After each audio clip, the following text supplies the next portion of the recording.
Hello, everybody, and welcome back to another episode of the PowettPlay Podcast. It's me, John, and Shannon. As always, I'm joined by Kieran Powell, and today we have a special guest, Vernon Springer. How are you, Vernon? I'm great. It's wonderful to be sharing this platform. Long time I haven't spoken to Kepi, and it's wonderful to be on this podcast to maybe just share my thoughts and my insights on cricket.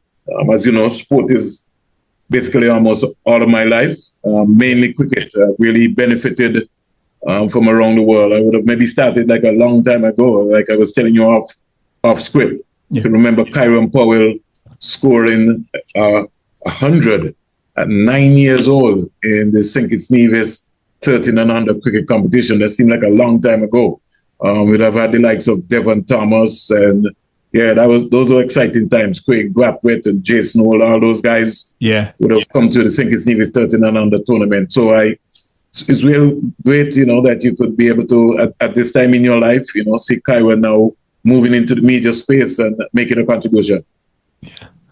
No, Springs, thanks for joining. Obviously, you sort of jumped the gun there in terms of the under 13 stuff. It's very sad that tournament is no longer, because, as you said, that tournament has produced pretty much not only all of my age group of the guys that are playing for the Leeward Islands now, and have gone on to represent West Indies, but just the wider Caribbean, guys from Dominica, from Barbados, etc. What can we do to revive that tournament? Well, I think that's one of my main focus, Kieran. As you know, I live in Antigua and Barbuda right now. Through Vast Sports Media, I'm having some conversations. I'm looking to launch my foundation later this year, come early January. And so I'm going to be motivated to be able to have that tournament in Antigua and Barbuda. In fact, as you know, I work for the Antigua and Barbuda Falcons, and it's a discussion that we've been having with my CEO, Jeff Miller, and the owner, to be able to generate some interest in 2026. It's the latest 2027, but at least 2026. We've already had inquiries for people. I mean, I got Agent Donovan out of Barbados, who is retired now, and he just keeps asking me about that 13 another tournament. It's amazing that you talk about Dominica, because Kevin Hodge also came out of that tournament as well. So when we see the likes of Jason Holder, Carlos Brathwaite, Kimar Roach, Kyle Mears, Craig Brathwaite, all those guys there. You know what it was like. You know what competition was like in those days. And you rightly, the Leewards, you'd have had Jamal Hamilton, Omari Banks, Raheem Cornwall, Devon Thomas, and those are just some names that we're just flipping off of our head right there. So, I've always said, Kieran, and it's my being consistent, Cricket West Indies, or West Indies cricket, is the only cricketing nation that builds from on top down. So, if just as you rightly said, all of those guys who played with you, they are now maybe 28, 29, 30. It takes 15 years to produce a world champion. Mm-hmm. And coming through that time, you were 9 years old. You scored 100 at 9 years old. So already you would have seen that. Devon Thomas was, I think, 10, 11. So you had a platform there. So imagine at 9 years old, you're scoring 100. We expect you now to score 100 when you get to the test level. But if you've never had that platform to score 100 at primary school level, then how are you going to just get up and score hundreds at the test level? Yeah, definitely. Springs, obviously, I can't say I've known you. I could say you've known me all my life, because obviously you and my father, you and my parents are very, very close. I remember years, I can't remember not knowing you, if that's the best way I can put it, obviously, to the point where you were actually even manager for a year that I played under 15 as well. What about Leeward Islands cricket in particular has piqued your passion for cricket and for sport over these years? My love, and this is like over a 40-year period, Kieran. You're talking about that. I could remember just coming to Nevis. I used to stay with your dad, in the basement of the house right there. In fact, I could maybe recap you, Kieran. I think when the first time I met you, you were practicing in the yard, and I think the next time I came back to Nevis, I think I brought some pads and some gloves for you, because you just looked up a class above everybody. And the big talk was Alan, but your father keeps saying, "Boy, Kieran gonna be the man," in terms of what's happening.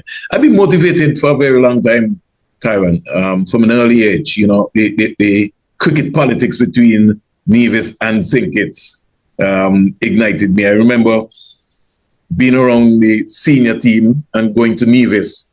And yes, St. Kitts might have lost, but I would have stayed on the pier, and I was talking to people like Zumbai Digai and Patterson Fleming and all those guys, and trying to get to really understand, trying to become a student to understand what was Nevis doing that St. Kitts was not doing. What did we need to do? And I could remember Noel Gishard and myself, we set out and we decided that we were going to have the Giant Mall High School Cricket Competition. That was a spearheaded competition in which you dominated as well too. So we had the high school between St. Kitts and Nevis, and also the Clarence Fitzroy Bank College playing in that competition. And that was a sports department coordinated effort. Now, I would have garnered those attributes and systems and structures from studying in England at the Yorkshire Cricket School. So came back to St. Kitts and Nevis and decided, we had to regenerate, we had to be able to create something. My good friend, the late Ros Donato, who's passed away, always used to tell me he couldn't understand why St. Kitts and Nevis was not playing more cricket.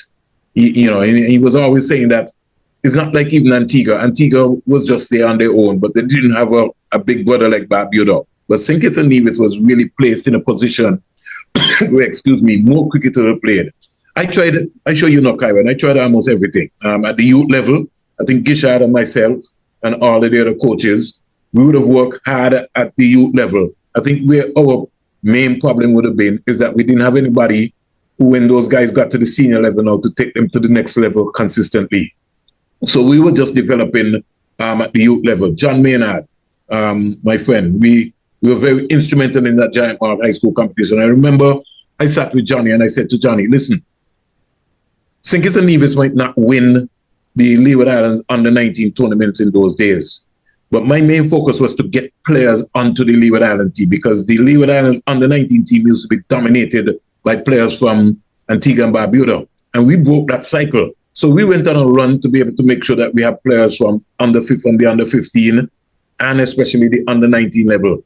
That was my hallmark, to be able to say to the sponsors, look, Kieran Powell made the Leeward Island under-19 team out of the Giant Malt High School Cricket Competition. Now, that Giant Malt High School Cricket Competition produced one of the test players, the late Renaka Morton, and yourself, and some of the other players. So I always had a marketing plan in terms of what I was looking to do, in terms of what I was looking to develop. My passion for cricket, Kieran, has never changed. The only thing, some people maybe felt that I wanted to be president. I never really wanted to be president, Kieran. I never wanted any title. My love was for the cricketers, male and female. If Kieran came to me and Kieran told me he didn't have a bat, it was my responsibility to be able to make sure that I go and seek to get a bat for Kieran. I mean, being around Kieran, all of the players in St. Kitts and Nevis was always prepared, because I didn't want them to have an excuse to tell me that when they go to a tournament that they didn't have a bat, they didn't have a helmet, they didn't have gloves. My job was to be able to make sure that I go there and get the necessary stuff, and your job was to go there and perform. Yeah, well, you may not have wanted to be president, but I definitely do want to be president in the very near future. But I think Springer, I can easily say, is probably the most resourceful man that I've seen in and around Leeward Islands cricket. I think that he has everybody from Trump to Putin to Elon Musk's phone number on speed dial. He's amazing. I remember the years when he was around the Leeward Islands senior team, obviously as the operations manager of the Leeward Islands board. You had so much kit, you forgot which kit you were playing with or what cap you're supposed to be traveling with. It's it was amazing. But Springs, obviously as well, you've been around Leeward Islands cricket from the very highs of the Viv Richards, the Sir Viv Richards, Sir Richie Richardson and Sir Curtly Ambrose. You've been through the highs of the 90s when the Leewards won so many championships. Obviously to today. What is it that you would have, I guess, observed then in terms of us producing not international players, world-class players, and some of the best players that have ever played the game to the current structure now? The passion and the history. One has to understand, Kieran, and I think you were a student of the game, because when you came into the fold, you would have heard so many stories of what Willett, who was the first player from the Leeward Islands to play Test cricket. You would have heard stories of Willett, of Derek Parry, of Atherton, Williams, everybody who from the Leeward Islands and Windward Islands who represented West Indies always had a story. There are a lot of people who were great who never got an opportunity to play for the West Indies team for whatever particular reason, because they were from the Leeward Islands. And the list goes on. You hear how many times that boy Livingston Sargent in his time was good enough to play for the West Indies team, but you know, you always hear that word, but you heard Victor Eddy was one of the masterful batsmen that could have played spin bowling. And when they picked a team to go to India, he just never got in there. So you had a lot of gatekeepers, Kieran, who up until today are still around the cricket and blocking the progress of the cricket for whatever particular reason. They will have that personal gripe with either your mama, your dad, or your sister, or the country on a whole. And then you have suffered because of that.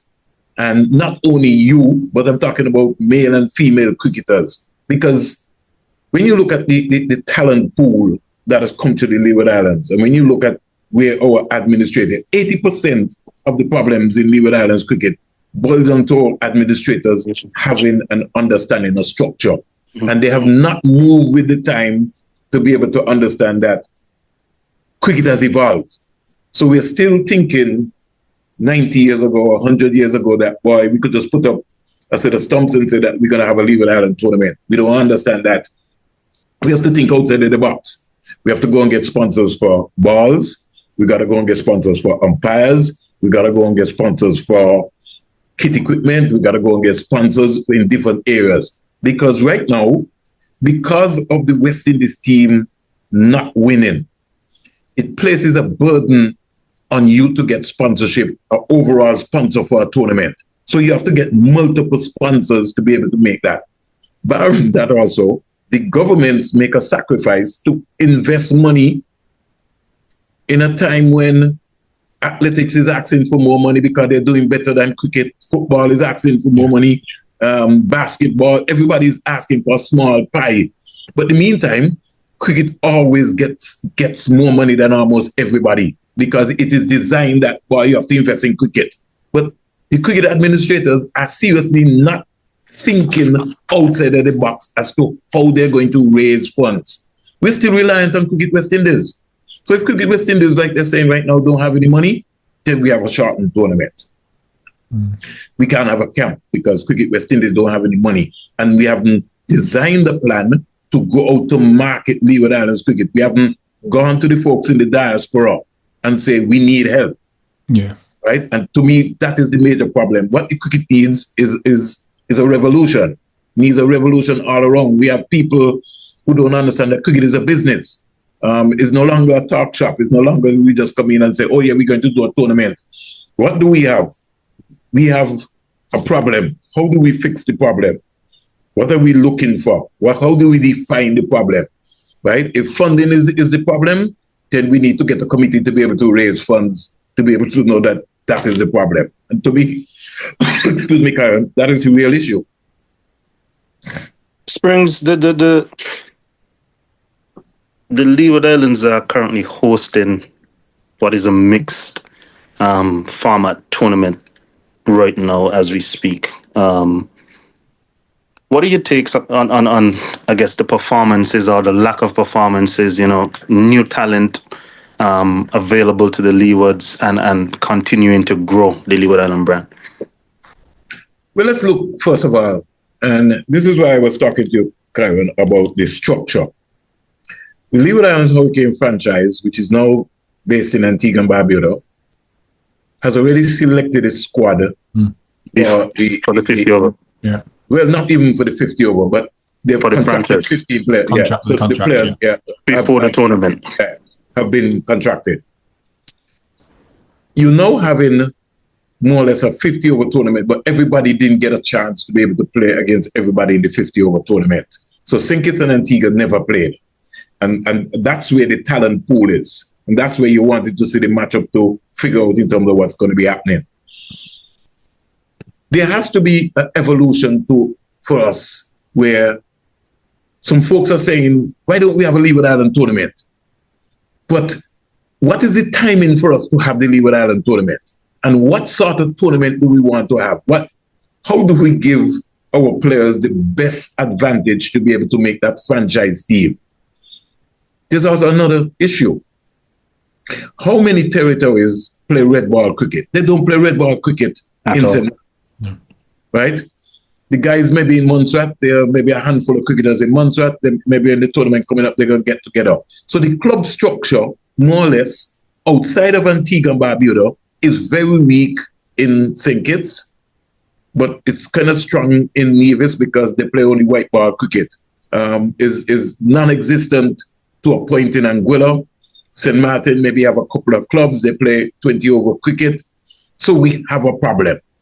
So you straight away have to work out, why am I investing to make sure that I have a territory investing $5? Is it not better for us to go to that territory and look for the best players, the 5 best players, and have a best of best series where we structure and we prepare ourselves and we come together and we mix the team? So we could maybe have a Kieran Powell 11 versus a Viv Richards 11. But is our 30 or 40 best cricketers in the Leeward Islands matching up and going against each other? Out of that, we now can be able to say, boy, we're going to pick our franchise team, we're going to pick our 50-over team, and these are some of the fringe players who will be on the verge that today or tomorrow Raheem Khan will finish. Somebody like Onaje and we can just walk right into the setup. So we need structure, and we have not been able to do that. I think we're just matching up by saying we want to have a tournament. But you really can't see the best when you have a shortened tournament in the way that you have. You're playing a 2-day tournament in preparation for 4-day tournament. But if you look at the scores, Kieran, it's almost like we're playing 50-over cricket. Yeah. One team has batted 70 overs for the entire tournament. I think Nevis today scored 400 and something off 60-something overs. Yeah, but if you check the other scores, teams are scrabbling to maybe even bat 70 overs in a 2-day competition. So everybody is just going for the win. So it can't be the win. There has to be a structure as to what we're trying to achieve. Yeah. Wonderful to see Colin Archibald scored 100, Tyron Williams, Colin Boyne Tuckett, Sean Chewett from Montserrat. Michael Louis is an international player, so it's kind of good to see that.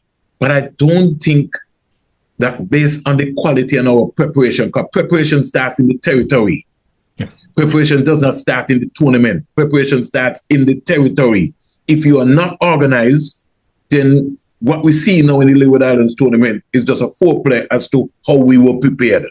So if we're not playing red ball cricket and you're only playing white ball cricket, this is what is going to be demonstrated in the performances that we see.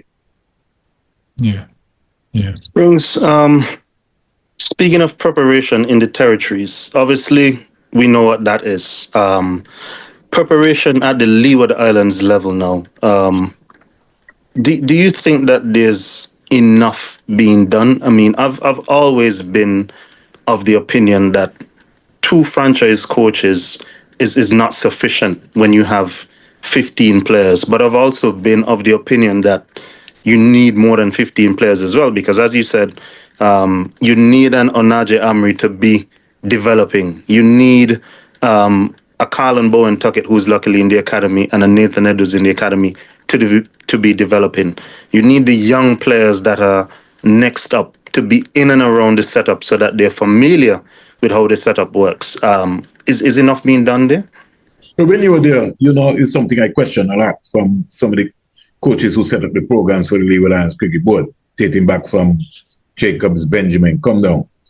An international player like you, Kieran, can't be batting 10, 15 minutes in a net. You got to be hitting balls. And you leave England or any other player, Sean Chewett or J.Dale Richardson or whatever, you leave a structure. You come to the Caribbean and the fast bowlers for Leeward Islands, be it Alzari, Joseph, Spencer, Louis, they're bowling every day.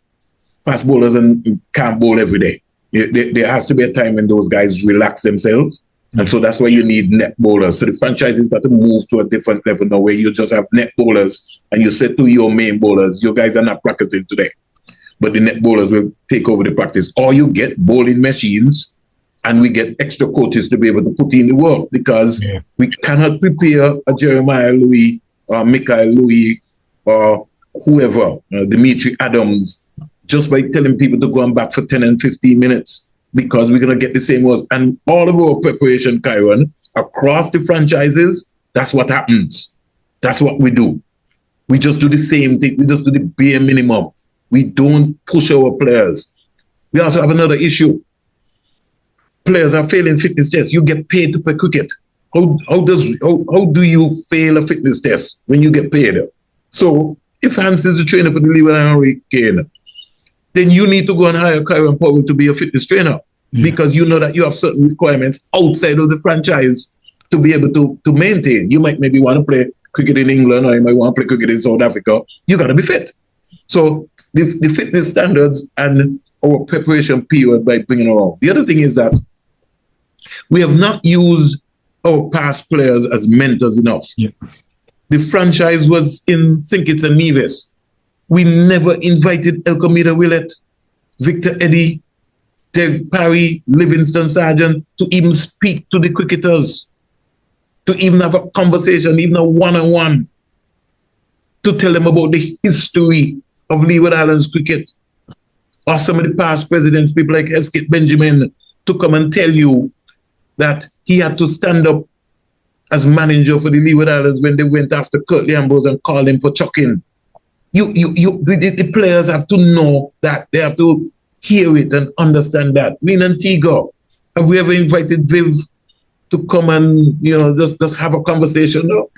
Also, Andy, I see the board now as Sir Curtly as a technical consultant, but we don't use our legends wisely enough for whatever particular reason. I don't know, Kieran, but I think sometimes people are being intimidated by some of the former players. Yes, everybody's got their own way, right? But you got to understand the pain that they went through.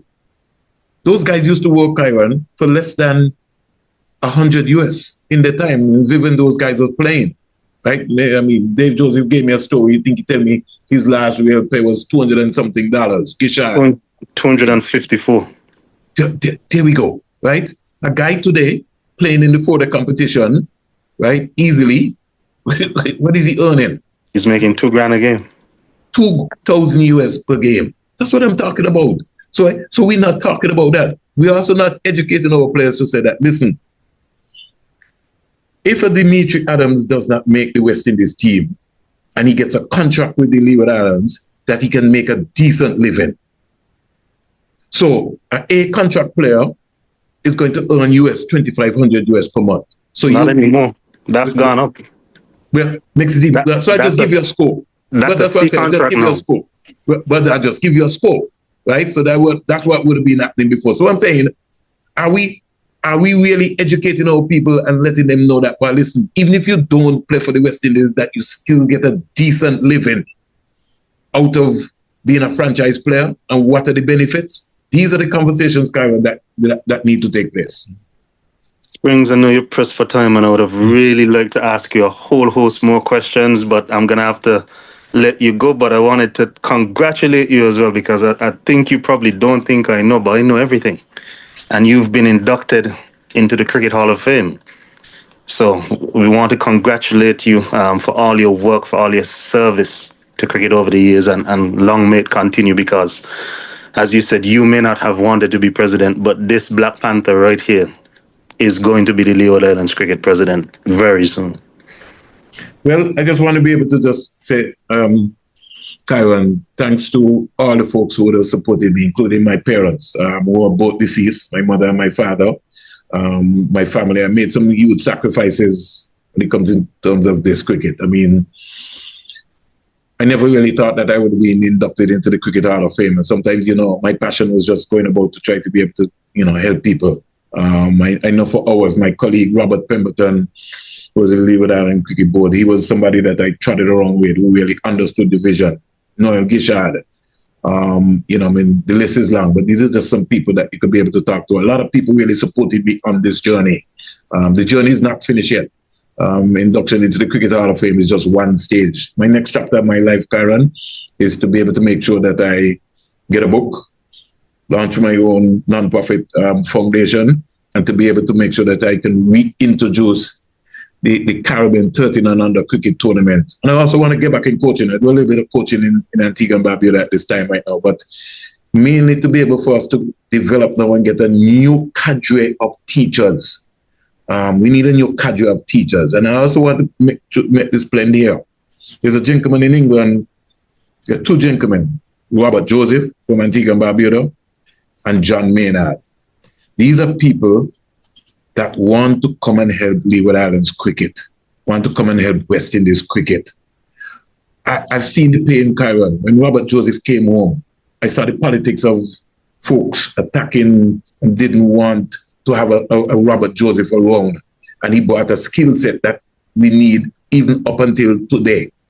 I've seen John Maynard take players, the Hayden Walsh, the whoever, and break down the analysis. Yourself, Kieran, is prepared you. And I'm saying these are the caliber of people that we need. If you can't afford to pay them, have a conversation, bring them home for a camp. We need a batting camp, Kieran, in the Leeward Islands. The last batting camp we held, in fact, it was like a long time ago. 2016. Yes, it was, well, with Toby Radford. But before that in Antigua, we did one with Dave Joseph and Sir Curtly Ambrose. I mean, those are big gaps there, that need to be fixed. We need to also address our women's cricket. We're paying lip service to West Indies, to women's cricket in the Caribbean. So we're talking about we have 20 people training. But why don't we develop 100 other young girls in the Caribbean? I mean, there's so much that I can talk about, Kieran. There has to be a part two to this. But hey, thanks again to you guys, man. It really was indeed a pleasure. And I give God thanks. And most of all, I remain spiritual because I wouldn't have reached this far, Kieran, without my spiritual leader, Dr. Apostle Steve Nanjo right here in Antigua and Barbuda, and his wife and the congregation. And it's through God that everything is possible. So I continue to believe that, hey, my job is not done yet on this earth. Cheers. Well, thank you so much for joining us. I appreciate that. And congratulations. And yeah, it's been brilliant to get your insights and speak so openly. Hey, God bless you guys, man. Have a good one. Cheers. Thank you. Ben.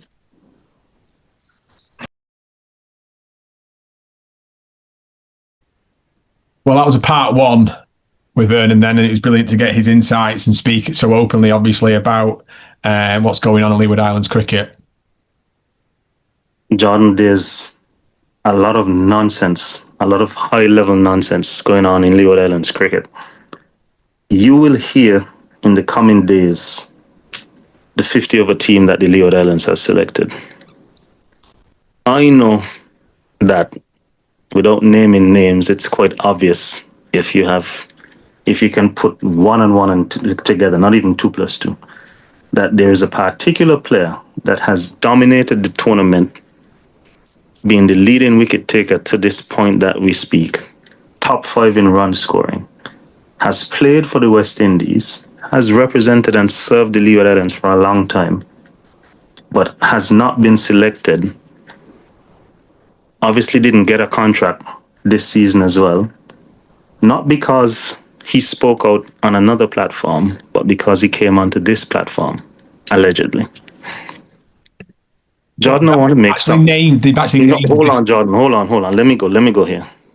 You just let me go here. Okay, I want to make it explicitly clear to those in the positions of power at the Leeward Islands board. You may have cut short my career. You may have wanted to cut my career even shorter than you did, but you couldn't. And you only cut short my career because I allowed you to. But I want you to understand something. Messing with me is one thing. Messing with other people because they want to speak openly and honestly about the facts via this platform or any other platform, and your ego can't handle the truth of players wanting to get... There was a smear campaign on the name of Kieran Powell for probably the last 7 years now. But why is it that no player has ever come out and said Kieran Powell is such a bad person? I'm going to run you through some scenarios, Jordan. There is no player now in the Leeward Islands team that played cricket with me when I was there that I haven't helped in some capacity or is still helping to this day in some capacity. I'm not talking about junior players. I'm talking about everybody. I'll give you some scenarios of not only Leeward Islands players, and then I'll come to the Leeward Islands. In 2016, when Akil Hussein and Kevin Cooper couldn't make the Trinidad Super 50 team, who did they contact? Who did they play for in that tournament? Who arranged for them to come and play for the Leeward Islands? Who made it possible that when Marlon Samuels wasn't playing for Jamaica, to get that level of experience, that person that could mentor so much of the younger players, far more than I ever could because of the amount of experience he had, to come and play for the Leeward Islands? How has that benefited those players to this day? You ask a Jamal Hamilton, who's a senior player, what is it that every sponsor Kieran Powell has ever had, he has also had? Ask a Rakeem Cornwall that. Ask a Nathan Edwards, who's a young player, and a Daniel Duro, if Kieran Powell is such a bad guy. I've bought groceries for guys who didn't have enough money even though they were on contract. I've bought kit for guys. I've gone as far as Kofi James. The management staff had given up on Kofi James. The one good season Kofi James had, everybody had given up because people don't know the struggles and the troubles that they've had with Kofi James. And they said, last shot, Kieran, you speak to Kofi. And Kofi James never gave any trouble that season. You know why? Every morning at 9 a.m., Kofi had to report to the park to practice with me. Team practice is at 3 in the afternoon. We practice from 9 to 12, and then again from 1 to 3 before the team practice. Kofi was never late. He was never ill-disciplined, never missed a session. Kofi went to the Super 50 and was one of the leading wicket takers. And then in the 40 the following year, because obviously the West Indies season is the end of the year into the early next year, made his first and only first-class century to date. No, it's not my fault that Kofi James went away from all the teachings. I could tell you the same thing for many other players I have helped and impacted in several ways. These players message me every day to this day. I am 35 years old. I could still be playing for the Leeward Islands, and I am still the best batsman in the Leeward Islands. But guess what? God has a funny way. Jordan, a lot of people don't know this, but my family, my parents used to send me to my aunt in St. Thomas every summer when I was a young boy. And my aunt's first thing is our holiday was Saturday, Sunday. That's it. The whole of the summer you're spending in Bible school, in summer school. People don't know that. No. People think I'm a rebel. But I have a good grounding.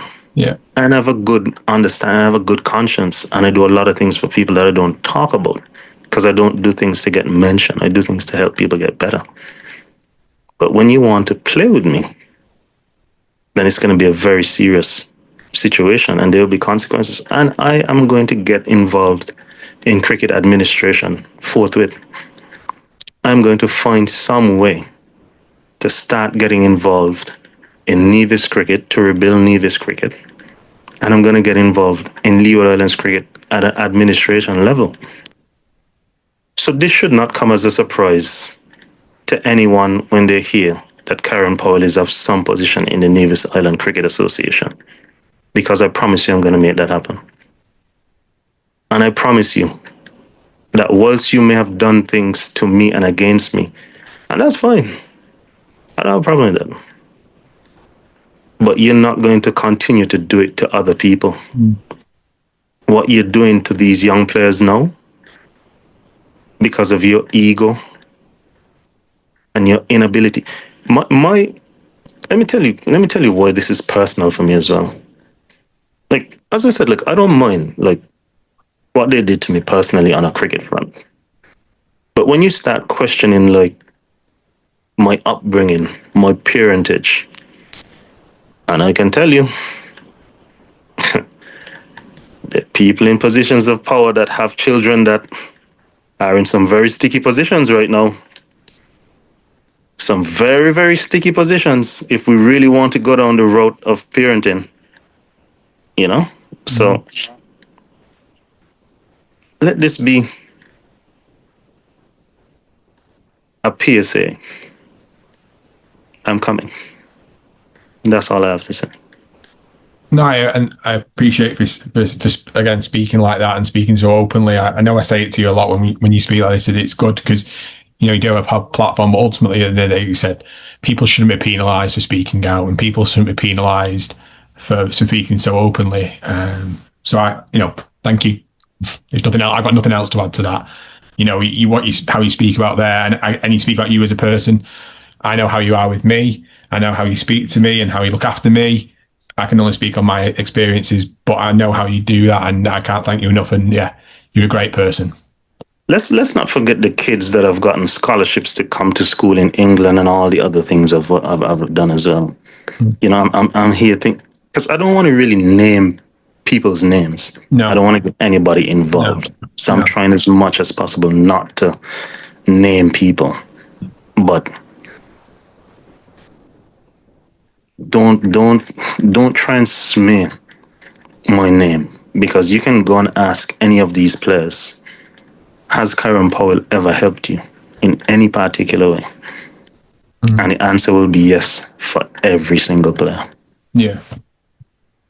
I'm just grateful that you speak like I said, I know I'm saying, but you've got a platform to be able to speak out, and hopefully people, are grateful that you do have this opportunity to speak openly, and you're not necessarily naming names, but you're speaking about situations and scenarios where, give people an opportunity to speak out. Period. But wow, I've got nothing else to say, Kai. But I'm out. But thank you. A very, very heartfelt, emotional, and honest, raw, conversation with Vernon, and obviously a conversation with yourself there. I'm a bit taken back by it, I'll be honest with you. And me and you've had many conversations over the years, but this feels really, a deep conversation. So thank you very much. You got anything else to add, Kai? Thank you very much, guys, for today. Kieran, appreciate that. Thank you for listening to another episode of the PowettPlay Podcast.